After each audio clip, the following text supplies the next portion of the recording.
بسم اللہ الرحمن الرحیم ربی یسر ولا تعسر وتمم بالخیر۔ آج ہم قرآن کی صورت پڑھیں گے، سورۃ العنکبوت، جس میں اللہ تعالیٰ نے فرمایا کہ جن کو آپ حاجت روا مشکل کشا مانتے ہو، یہ ایک جالے کی مانند ہے۔ عنکبوت بولتے ہیں مکڑی کا جالا، یعنی کہ جو جالا بنتی ہے مکڑی، اس کو عربی زبان میں عنکبوت بولتے ہیں۔ اللہ تعالیٰ نے فرمایا میرے نزدیک ان کی مثال ایسی ہے جیسے کہ ایک جالا ایک ہوا کے جھونکے سے ختم ہو جاتا ہے۔ میں ان مشکل کشاؤں، ان پیروں فقیروں کو ایک جھونکے سے ختم کر دیتا ہوں۔ میں جسے چاہوں رزق کی کشادگی دوں اور جسے چاہوں کمی دوں، اور جسے اپنی حکمت سے چاہوں اولاد سے نوازوں اور جسے چاہوں بے اولاد چھوڑ دوں۔ اس کا تعلق اس کی رضامندگی سے ہے۔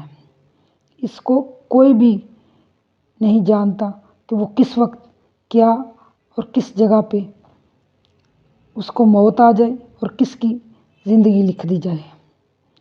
اس کو بھی وہی جانتا ہے کہ زیادہ رزق کس کے لیے بہتر ہے اور کس کے لیے نہیں، کیونکہ عقل ہوتی تو اپنے رب کے ساتھ پتھروں کو اور مردوں کو رب نہ بناتے، نہ ان کے اندر یہ تناقض ہوتا۔ اللہ تعالیٰ کی خالقیت ربوبیت کے اعتراف کے باوجود بتوں کو حاجت روا اور لائق عبادت سمجھ رہے ہیں، یعنی جس دنیا نے انہیں آخرت سے اندھا اور اس کے لیے توشہ جمع کرنے سے غافل کر رکھا ہے، وہ ایک کھیل کود ہے، زیادہ حیثیت نہیں رکھتی۔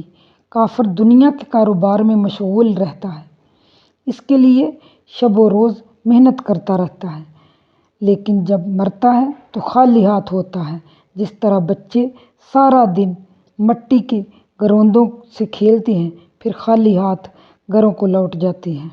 اللہ تعالیٰ نے فرمایا جب آپ ان کے پیچھے پڑے رہو گے اور آپ کی یہ حاجتیں پوری نہیں کریں گے، جیسے بچے سارا دن مٹی سے کھیلتے ہیں تو شام کو گھر لوٹتے ہیں تو ان کے ہاتھ میں کچھ نہیں ہوتا سوائے تھکاوٹ کے، ان کے جسم تھکے ہوئے ہوتے ہیں۔ آپ جن کے پیچھے بھاگ رہے ہو یہ آپ کی کوئی حاجت پوری کرنے والے نہیں ہیں۔ تو اسی لیے اللہ تعالیٰ نے فرمایا اگر یہ لوگ یہ بات جان لیں تو یہ آخرت سے بے پرواہ ہو کر نہ پھریں اور دنیا میں اتنے مگن نہ ہوں۔